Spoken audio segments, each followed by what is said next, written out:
नमस्कार. Readers are leaders या online book क्लबमध्ये तुमच्या सगळ्यांचं स्वागत आहे. आणि आता आपण the psychology of money written by Morgan Housel यांचं पुस्तक हाती घेतलेलं आहे. त्यातला आता चॅप्टर नंबर 9 आपण इंटरप्रेट करायला सुरुवात करतो आहोत. ऑलरेडी 8 चॅप्टर झालेत आणि त्यामुळे खूप वेगळ्या उंचीवर आपण ऑलरेडी आलेलो आहोत 8 चॅप्टर मधनं. आता 9वी चॅप्टर मध्ये अजून आपल्याला एक रियालिटी कळते आणि आपल्या ज्या होणाऱ्या चुका आहेत त्या आपल्याला इथे कळत आहेत. तर इथले जे आतापर्यंत जे मॉर्गन हॉसेल यांचं बुक झालंय यातमध्ये मला एवढंच कळलं की काय करायला पाहिजे, म्हणजे इन्व्हेस्टमेंट काय ते नाही सांगत आहेत ते हे सांगतात की आपण कुठे चुकतो आहोत. आपण आत्मचिंतन कशा पद्धतीने केलं पाहिजे, आपल्या किती छोट्या छोट्या ह्या चुका होतात पैशाबाबतच्या. तर त्यामुळे ह्या फायनान्शियली लिटरसीच एक प्रकारे मॉर्गन हौसेल आपल्याला क्रिएट करतात. त्यामुळे जर आपण रोज थोडं पॉझिटिव्हली घेतलं, त्याचा थोडा रिव्ह्यू केला आणि आपल्या होणाऱ्या चुका जर लिहून काढल्या आणि विचार केला की नाही मला ह्या सुधारवायच्या, तर आपण नक्कीच त्याच्यामध्ये आपल्या आयुष्यामध्ये आपल्या निर्णय क्षमतामध्ये त्याचा बदल होऊ शकतो. तर सगळ्यांनी हे थोडं सिरियसली घ्यायचंय. कारण की once you get good cash flow और once you invested in good things, तर म्हणजे पुढे फायदा काय होतो की तुम्हाला फायनान्शियल फ्रीडम मिळू शकतो आणि फायनान्शियल फ्रीडम मिळाला की तुम्हाला टाइम फ्रीडम मिळू शकतो.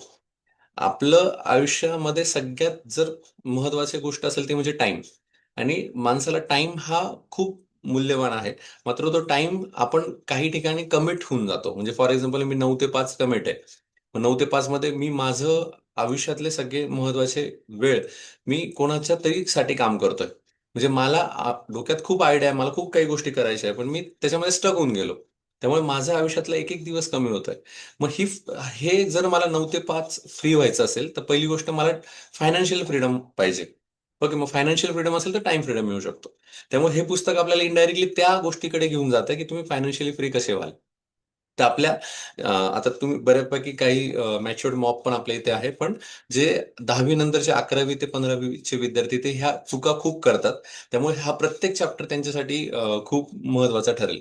तर आत्ताचं चॅप्टरचं नाव आहे wealth is what you don't C. संपत्ती म्हणजे जे तुम्हाला दिसत नाही. आपण बऱ्याच वेळेस बघतो की किंवा जे बिलिनियर मिलेनियर जे असतात तुम्ही जर बघितलं तर ते दिसताना आपल्याला खूप शांत दिसतात. ओव्हर स्पेंडिंग नसतं. तोच एक प्रकारचा शर्ट ते घालतात. सेम मोटर असते. किंवा सेम प्रकारचा मोबाईल ते वापरतात. ओके, याचा अर्थ असा नाही की ते अफोर्ड करू शकत नाही. ज्यांना जी आवश्यक ज्या गोष्टी असतात त्या त्यांनी ऑलरेडी घेतलेल्या असतात. आणि खूप ओव्हर स्पेंडिंग ते दाखवत नाही किंवा ते शो ऑफ दाखवत नाही. तर द थिंक इज दॅट की त्यालाच आपण वेल्थ म्हणता येईल जी तुम्हाला दिसतही नाही. म्हणजे यू कांट सी दॅट की पुढच्याकडे किती आहे हे तुम्हाला कळणारच नाही. ओके. तर बऱ्याच वेळेस कन्फ्युजन होतं की जे मला दिसतंय ती वेल्थ आहे की जे मला दिसत नाही ती वेल्थ आहे. तिथं मॉर्गन हौसेलनी यांनी सांगितलं जे तुम्हाला दिसतं ते म्हणजे तुमची श्रीमंती, म्हणजे जी ज्याला रिचनेस म्हणतो आपण, रिच. ते तुम्हाला दाखवावं लागतं, ते तुम्ही दाखवतात. आणि खरी जी श्रीमंती आहे, ओके, ती तुम्हाला दिसत नाही. ओके, मग त्याचे एक्झाम्पल बरेच सांगितलेत. आता थोडं आपण अजून डीप मध्ये जाऊया तेव्हा समजून घेऊया. वी जज wealth by what we see. बऱ्याच वेळेस आपल्याला असं वाटतं की याच्याकडे किती येतं, हा किती दाखवतोय, किती गाडी दाखवतोय, बंगला दाखवतोय, वेगवेगळे प्रकारचे कपडे दाखवतोय, मोबाईल दाखवतोय, म्हणजे हा तेवढा श्रीमंत आहे असं आपण जज करत असतो. तर ते सांगितलंय गाडी, घर किंवा कपडे हीच एकमेव माहिती असते जी आपल्याला दुसऱ्याबद्दल दिसते. पण आपल्याला हे माहित नसतं की त्यांनी बाकीच्या गोष्टींमध्ये काय काय इन्व्हेस्ट केलंय, की त्याचा बँक बॅलन्स किती आहे, त्यांनी किती फायनान्शियली स्टडी केलाय, किती प्रकारच्या इन्स्ट्रुमेंटमध्ये त्यांनी इन्व्हेस्ट केलंय, किती प्रकारच्या म्युच्युअल फंडमध्ये तो कार्यरत आहे, किंवा किती प्रकारच्या पॉलिसीज तो रन करतोय, किती प्रकारचे स्टार्टअप तो रन करतोय. ह्या गोष्टी आपल्याला दिसत नाही. म्हणजे आपल्या रस्त्याने जाताना पण एखादी छान मोटर दिसली किंवा खूप असं लेविश लाईफ दिसलं तर आपल्याला असं वाटतं अरे किती छान आहे. ओके, पण आपल्याला हे माहित नसतं त्यासाठी त्या व्यक्तीने काय काय केलंय आणि ऑलरेडी आता तो कुठल्या कुठल्या गोष्टींमध्ये छान इन्व्हेस्टेड आहे. ह्या गोष्टी आपल्याला लगेच दिसत नाही. आपल्याला फक्त रिचनेस तो दिसतो. तर बऱ्याच वेळेस काही लोक मग त्याला रिप्लिकेट करण्याचा प्रयत्न करतात की अरे चांगला मोबाईल दिसला, आयफोन दिसला, चांगली गाडी दिसली म्हणजे श्रीमंत.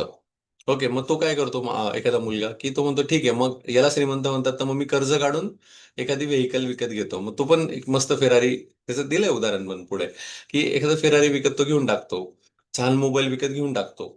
आणि मग हे सगळं घेतल्यानंतर काय होतं की पहिल्या 1-2 महिन्यामध्ये खूप इम्प्रेस करतो सगळ्यांना तो, की अरे फेरारी आहे, छान मोबाईल आहे, एकदम स्टाईल खूप छान आहे. मग 1-2 महिने लोक त्याच्याकडे अट्रॅक्ट होतात, त्यांना वाटतं की अरे हा खूप छान आहे. आणि नेमकं तिसऱ्या महिन्यामध्ये असं होतं की तो त्याची फेरारी विकतो आणि साध्या फोर व्हीलरवर येतो, म्हणजे साध्या गाडीत तो रिटर्न घेतो विकत. आणि मग सगळेजण शॉक होतात का रे, अरे तू तर एवढी भारी गाडी चालवत होता आणि आता काय झालं, एकदम तू साध्या फोर व्हीलरवर येऊन गेला एकदम. मग तो म्हणतो अरे ऍक्च्युली म्हणे घेतलं होतं, केली होती हाऊस म्हणे, पण I was unable to pay डेप्थ, म्हणजे जो काय कर्ज होतं ते मी परत करू शकत नव्हतो. जो हप्ता येत होता तो खूप मोठा होता, त्यामुळे माझी गाडी जप्त झाली.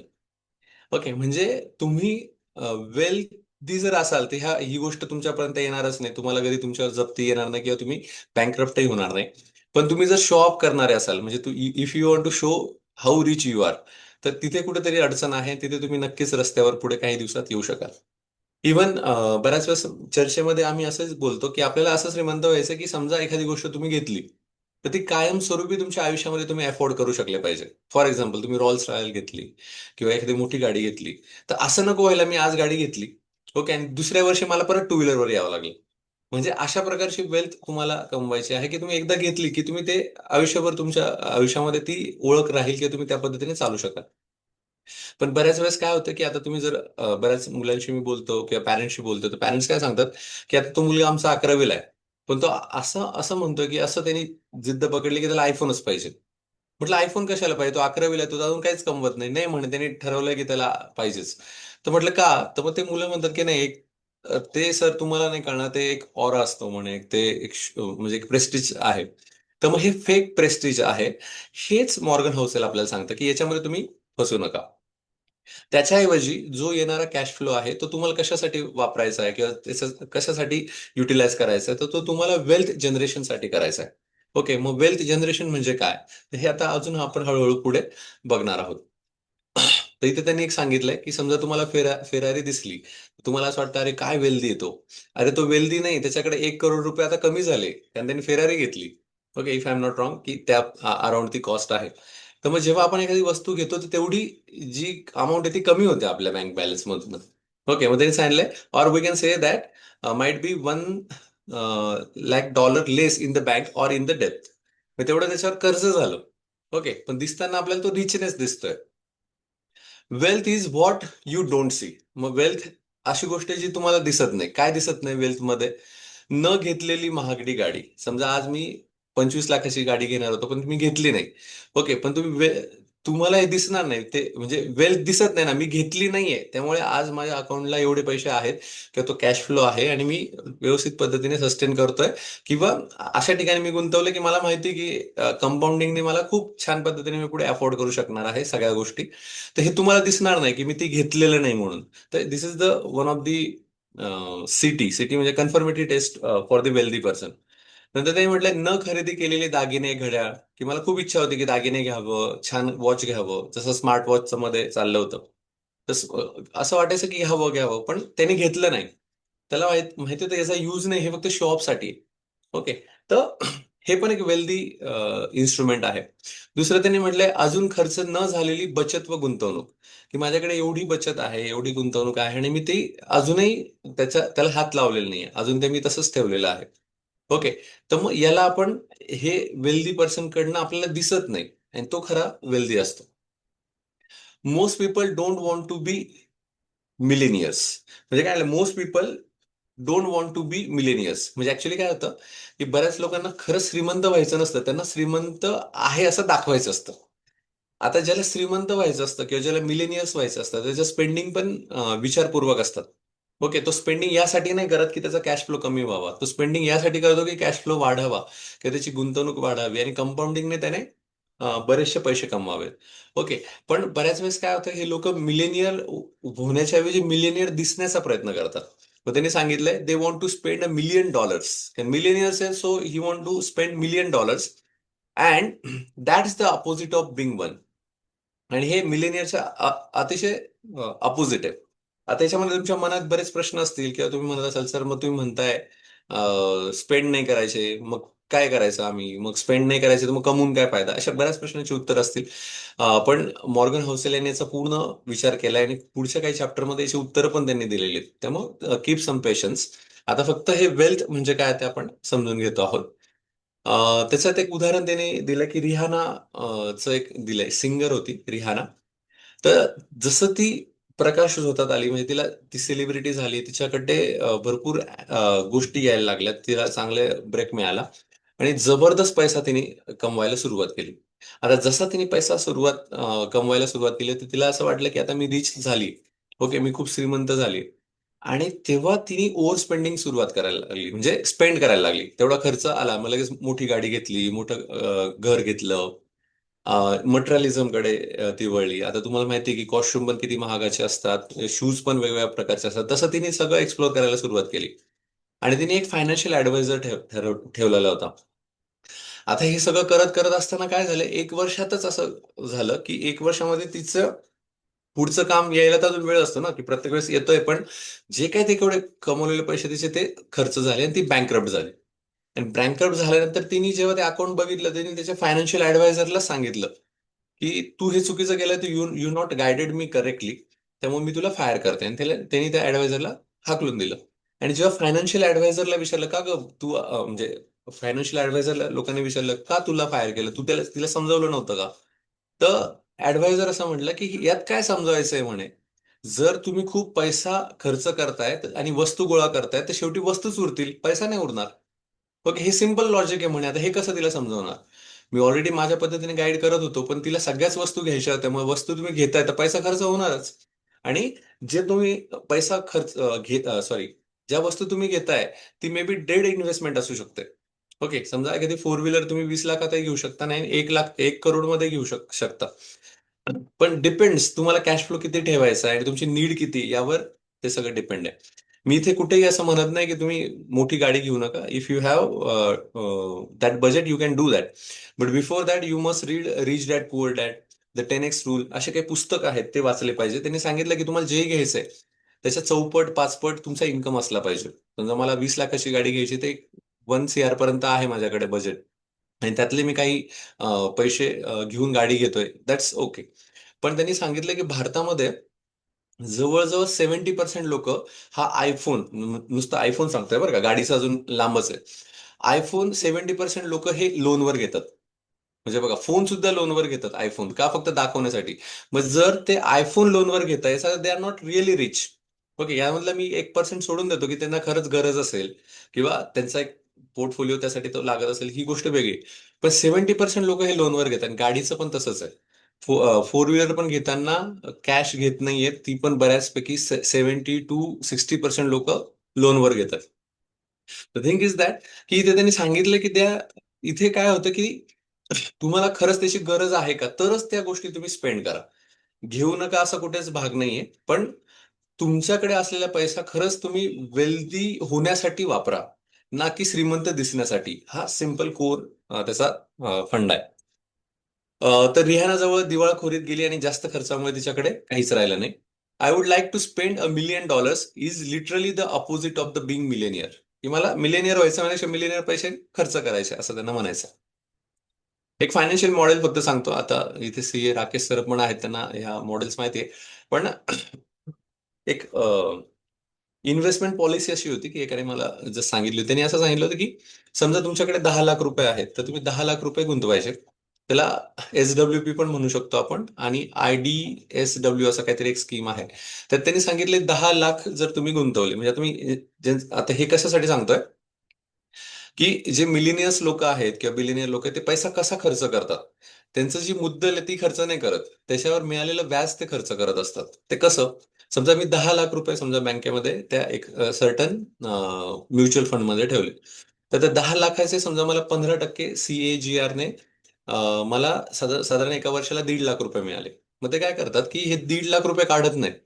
ओके.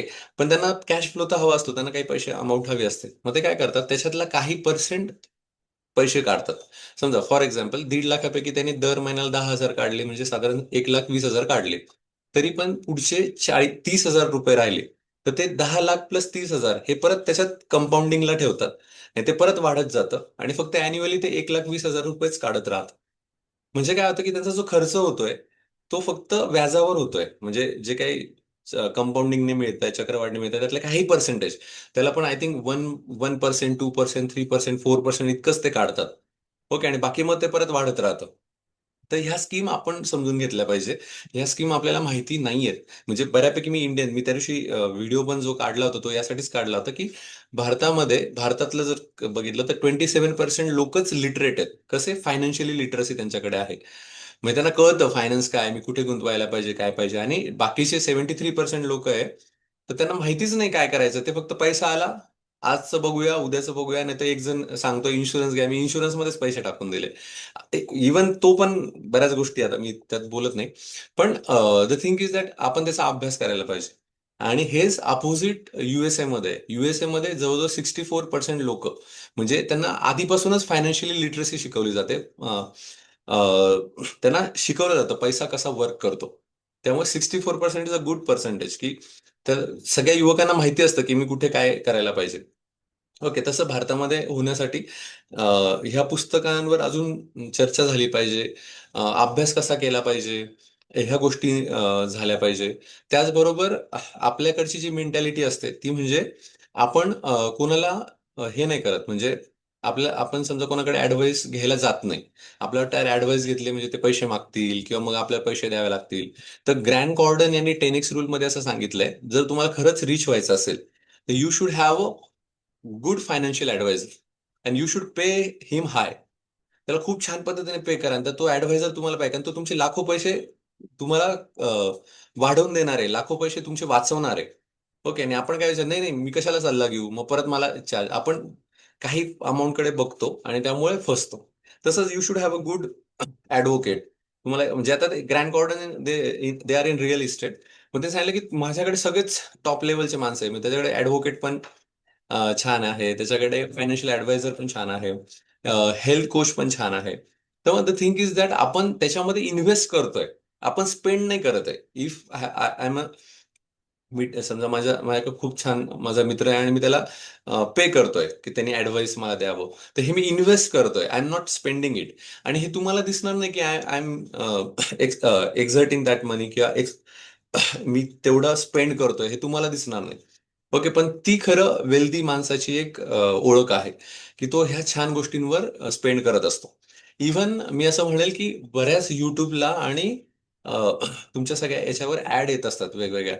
त्या सेमिनार असतात 3 तासाचे, 2 तासाचे. त्याला पण काही लोक 99 रुपीज आहे, ₹299 आहे किंवा ₹500 म्हणून करत नाही. तर ज्यांना खरंच काही शिकायचं आहे ना, काय होईल जास्तीत जास्त, मला काही गोष्टीमध्ये मी फसला जाईल इन द सेन्स, की मला असं वाटलं की मी सगळं शिकेल. त्याचं फनेल मॉडेल असतं. ते 299 ला तुम्हाला एंट्री देतात आणि नंतर सांगतात की आमचा पुढचा कोर्स करा. हरकत नाही, पण मला मास्टर क्लासमधनं तर काहीतरी शिकायला मिळालं. ओके, तर ही ऍक्च्युली आपली इन्व्हेस्टमेंट आहे, ती आपण ऍव्हरेजली करत नाही. आपण काय करतो की नाही नाही, नको, मग त्यांनाच फायदा होईल, मग हे काय. आणि मग त्यामुळे आपण फक्त आपल्यामध्येच राहतो आणि पुढचं जे येणारं सगळ्या गोष्टी ते आपल्याला कळत नाही. तर मग इथे इनडायरेक्टली मॉर्गन होसेल म्हणतं की आपल्याला वेल्दी व्हायचंय, आपल्याला रिच व्हायचं नाहीये. Rich in the sense show off करायचं नाहीये किंवा शो ऑफ साठी व्हायचं नाही. आणि याच्याही पुढे मला असं वाटतं, जो माणूस वेल्दी आहे तो ऑटोमॅटिकली रिच होतोच. समजा आता वेल्दी आहे, तुमचा खूप छान टर्न ओव्हर आहे, तो ऑटोमॅटिकली तुम्ही फोर व्हीलर मध्येच इकडून तिकडे जाल, कारण you have a importance of time too. तर ऑटोमॅटिकली त्या गोष्टी तुमच्याकडे फ्लो करतात, त्या तुम्हाला दाखवाव्या लागत नाही. जसं म्हणतो ना, उथळ पाण्याला खळखळाट फार. तर तुमच्याकडे आहे तर ते छान होणारच, दिसणारच, तुमचे चॉईसेस पण चांगले असणारच. पण तिथे तुम्हाला दाखवायची गरज पडणार नाही. आणि दाखवण्यामध्ये जो उतावळेपणा होतो, दाखवण्यामुळे जो वेळ आपला जातो, तो तुमचा वाचेल. तर अजून छान उदाहरणं ते पुढे देतात, ते पण आपण समजून घेऊया. Rich versus wealthy. श्रीमंत असणे आणि संपन्न असणे यातील फरक. जो माणूस रिच असतो त्याचं काय सांगतायत बघा, इट्स अ व्हिजिबल. रिच माणसं दिसतात, ते श्रीमंत आहे, हा दिसतं. Known by what is bought and shown. मी काय आणलं, मी गाडी घेऊन आलो, मी छान कपडे घातले, हा दिसतंय, म्हणजे हा श्रीमंत असा दिसतोय. Can be funded by income or bye depth. Okay. आणि त्याची जी काही श्रीमंती असते, ही श्रीमंती कशावर असते, त्याच्या इन्कमवर असते. म्हणजे त्याला आता रोजचं डेली सॅलरी किती येते आणि त्यांनी घेतलेलं कर्ज. ओके, गाडी घेतलीये 25 लाखाची. ओके, पण 23 लाख लोनच केलंय. ओके, तर ते त्याच्यावर त्याची श्रीमंती दिसत असते. Announce itself to the world. आणि जो उथळ पाण्याला खळखळाट असतो, जो श्रीमंत असतो, तो लोकांना अनाऊन्स करून सांगतो की मी श्रीमंत आहे. काही लोकांना तुमचे अकराव झालेले असेल की त्यांच्याशी बोलायला लागले ना, तर ते सांगतात आपल्याला की माझ्याकडे काय काय आहे, माझ्याकडे किती बंगले आहेत, माझ्याकडे किती फ्लॅट आहेत, माझ्याकडे किती गाड्या आहेत, माझ्याकडे किती सोनं आहे. असं सांगतात लिटरली. म्हणजे आहेत ना अशा प्रकारची पण माणसं. तर जसं कालही राहुल सरांनी ते उदाहरण दिलं होतं की ते त्यांच्या एका पेशंटला भेटायला गेले. आता त्या पेशंटला ते विचारत होते की तुम्ही कसे आहात, तर त्यांनी कसं आहात ते न सांगता त्याच्याकडे काय काय संपत्ती ते सांगायला सुरुवात केली. तर तसं this is a one of the symptom और वन ऑफ दी काय म्हणता येईल त्याला लक्ष, वन ऑफ दी काय म्हणतो क्ल्यू ऑफ रिच. खर्च करून दाखवलेली श्रीमंती. तर श्रीमंत, ही श्रीमंती जी आहे याला आपण फेक श्रीमंती म्हणूया. तर ही खर्च करून दाखवलेली श्रीमंती असते. त्याच्याऐवजी जो वेल्दी असतो त्याचा त्याचे त्यांनी सांगितलंय की hidden income not spend, value not shown. Okay, even माझाही मित्र आहे ना, त्याचं पॅकेजच 1.5 CR आहे. ओके, पण तुम्ही जर त्याला भेटलात ना, तर तो इतका ग्राउंड टू अर्थ आहे की तुम्ही म्हणणारच नाही की हा गुगलला काम करतो किंवा याचं पॅकेज एवढं आहे. ओके, एकदम down to earth. Down to earth म्हणजे मी स्वभावाला नाही म्हणत आहे, राहणीमान पण एकदम एकदम सिम्पल आहे. ओके. आणि त्याच्याशी जेव्हा बोलतो तेव्हा तो मला एवढं सांगतो की जे महत्वाचं आहे ना म्हणे त्यात कॉम्प्रोमाइज नाही करायचं. ओके, मग कोणी किती जरी इन्फ्लुएन्स केलं तरी, समजा एखाद्याने सांगितलं की नाही यार तू छान गाडी घे, तू छान दिसशील, हवा करू, तर तो म्हणतो नाही मला नाही वाटत हे सगळं करावं, मला माझं कोर माहिती आहे आणि मला माहिती आहे, मी अशा 100 गाड्या आताही घेऊ शकतो. पण मला ते नाही करायचंय, मला तो शो ऑफ करायचा नाही, मला जे हवंय मी ते करतो. म्हणजे इतकं पेशन्स त्यांच्याकडनं शिकायला मिळतो. आणि त्यामुळे कुठल्याच बाबतीमध्ये चुकीचं गुंतवणूक करत नाही किंवा चुकीचं जे काय म्हणतात ना स्पेंड करत नाही ते. त्यामुळे ते श्रीमंत होत जातात आणि श्रीमंत राहतात. नाही तर कधी कधी आपल्याला असं वाटतं की कुठेतरी बोनस जरी मिळाला तरी आपण म्हणतो आता बोनसाचं काय करू. मग आपण लगेच घरी जास्त स्वीट घेऊन येतो. म्हणजे आणू नये असं म्हणत नाहीये, नीट समजून घ्या नाही तर वेगळा अर्थ कळाल. चुकीच्या ठिकाणी स्पेंड नको करायला की आता निघालंय चला आज मग बोनस मिळाला, आता एक एक काम करूया लॉटरीज काढून घेऊया. मग काही जण जसं अमेरिकेमध्ये तुम्हाला माहिती असेल, if I am not wrong, ह्याच पुस्तकामध्ये वाचलंय आपण, अमेरिकेमधले 60% लोक हे लॉटरी काढतात. केरळामध्ये पण मी गेलो होतो, केरळमध्ये पण तेच भाग आहे. ती रस्त्या रस्त्याला ते लॉटरीचं तिकीट विकतात. तर काही लोक मग लॉटरीज मध्ये इन्व्हेस्ट म्हणजे लॉटरी काढतात. त्यांना असं वाटतं लागून जाईल लागला तर, असं. तर मग तसंच मला बोनस मिळालाय, चला मी लॉटरीचे तिकीट काढून ठेवतो आणि त्यात लागला लागून जाईल. तर असं पण काही जण शो ऑफ करत असतात किंवा असंही रिस्क घेत असतात. तर इथे वेल्दीचं त्यांनी सांगितलंय an option not yet taken to buy something later. नंतर offers options flexible and growth. आता यांचं त्यांनी काय सांगितलं की ते फ्लेक्झिबल असतात, कुठल्याही गोष्टी ते काही करत नाही. काही गोष्टीमध्ये त्यांना असं वाटलं की काही डिसिजन चेंज करावे ते करतात. त्यांना असं वाटलं की थोडी माघार घ्यावी ते घ्यायला पण तयार असतात. आणि ते ग्रोथसाठी पूर्ण ओपन माइंडेड असतात. आणि न दिसणारी आणि साठवलेली संपत्ती त्यांच्याकडे असते. ओके, जसं आपल्याला रीड यांचं एक्झाम्पल त्यांनी सांगितलं होतं. रीड रीड म्हणजे हे साधे हॉटेलमध्ये काम करणारे वेटर होते. आणि हे काम करत असताना काय झालं की त्यांच्याकडे जो पैसा यायचा तर ते काय करायचे, त्या पैशाला ब्ल्यू चिप्स ह्या स्टॉकमध्ये इन्व्हेस्ट करायचे. तर मग तसं ते सालोसाल ते करत राहिले. आणि जेव्हा ते 92 वर्षाचे झाले आणि जेव्हा ते मरण पावले, म्हणजे तो पण त्यांनी बराच ते पैसा त्याच्यामध्ये हळूहळू साठवला होता. तर तुम्हाला माहिती आहे की ते $83 मिलियन त्यांच्याकडे होते, म्हणजे मिलिनियर्स होते ते, $83 मिलियन. त्या पूर्ण 92 वर्षामध्ये कोणालाच माहित नव्हतं हा माणूस एवढा श्रीमंत आहे. मग ते ते आयुष्य जगले नाही का, जगलेत ना. पण कुठे कोणाला वाटलं नाही की ह्या माणसाकडे एवढं असेल. तर मग जे दिसत नाही ती म्हणजे वेल्थ. तर ह्या गोष्टी आपण समजून घेतल्या पाहिजे. आणि बऱ्याच वेळेस आपण शो ऑफच्या मागे जातो, त्यामुळे आपल्याकडे कॅश फ्लो राहत नाही. अजूनही तुम्हाला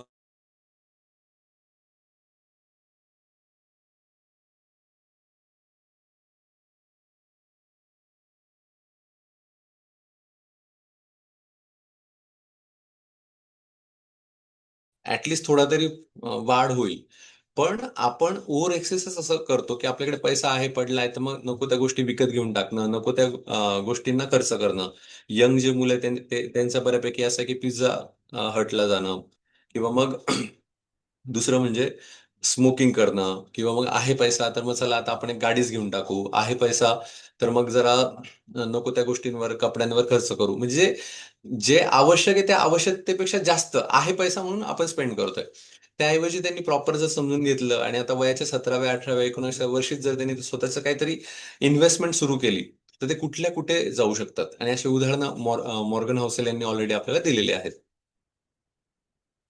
Bing rich is like a rewarding yourself after a job.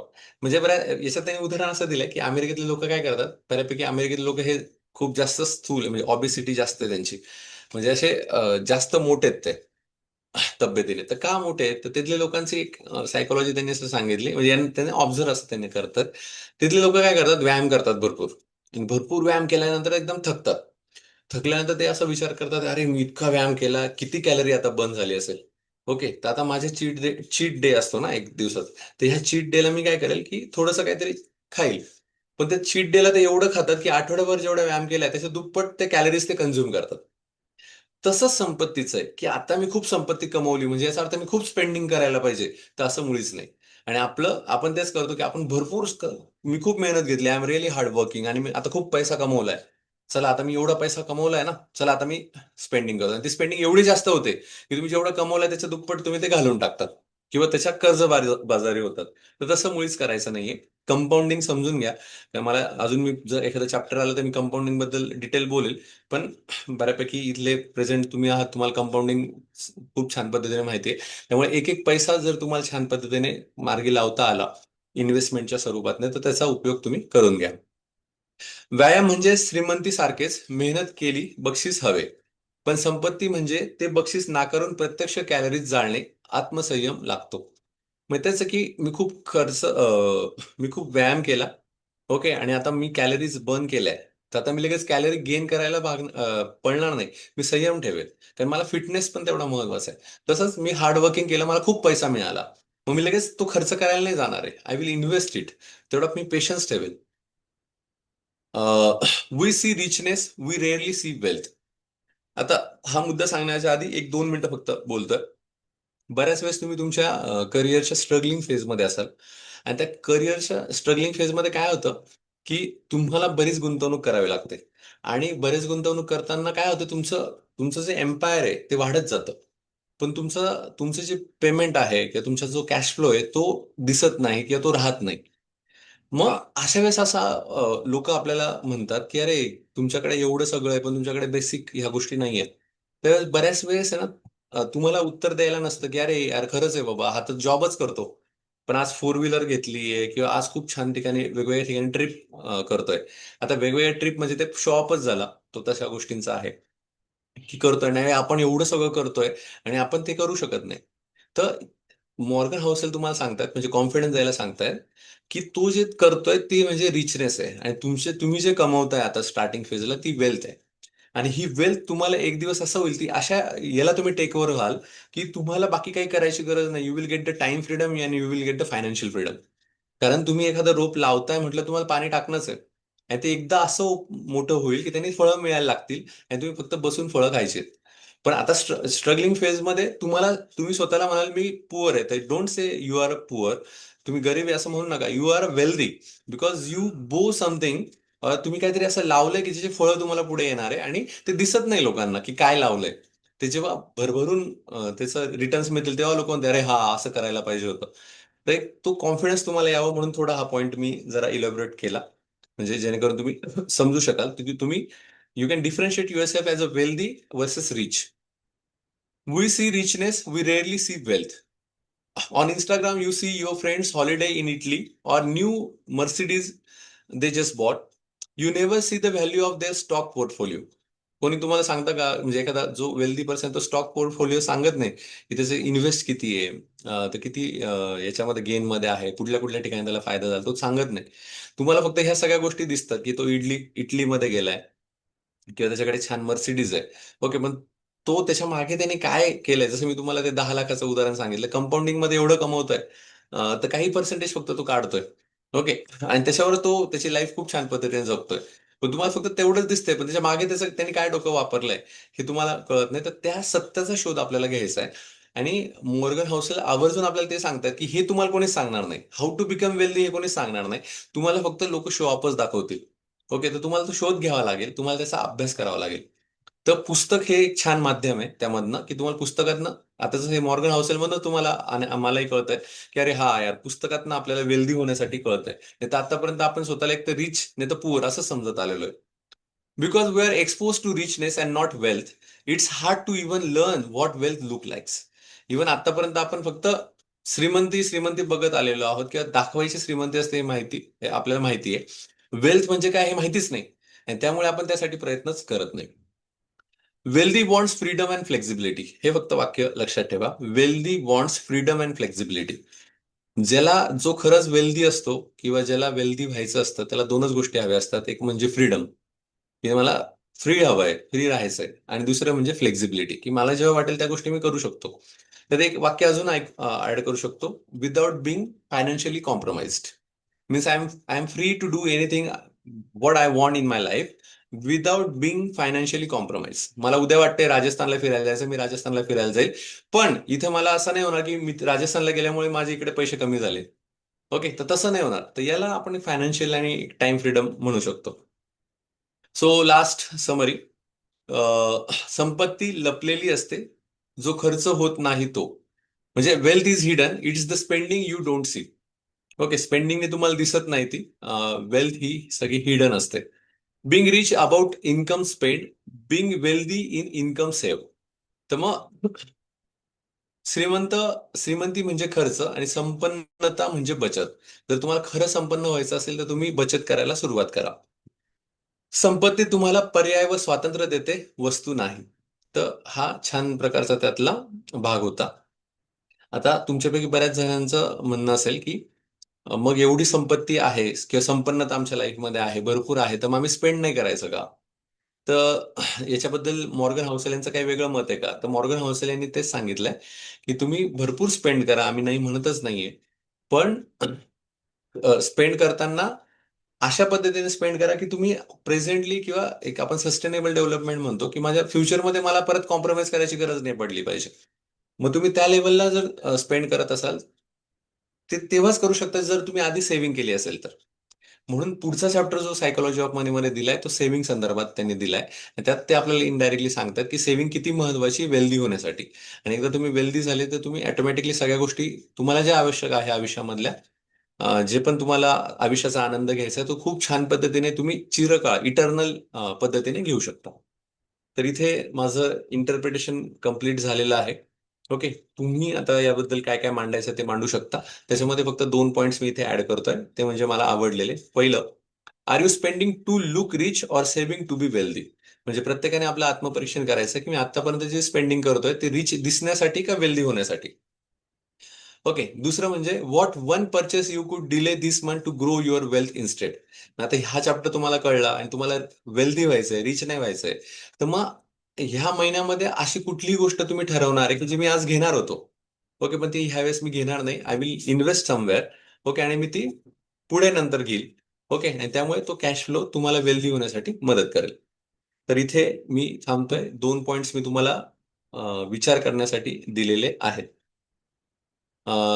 Recording थांबवतोय आणि तुम्ही आता फक्त बोलणार आहात सगळे.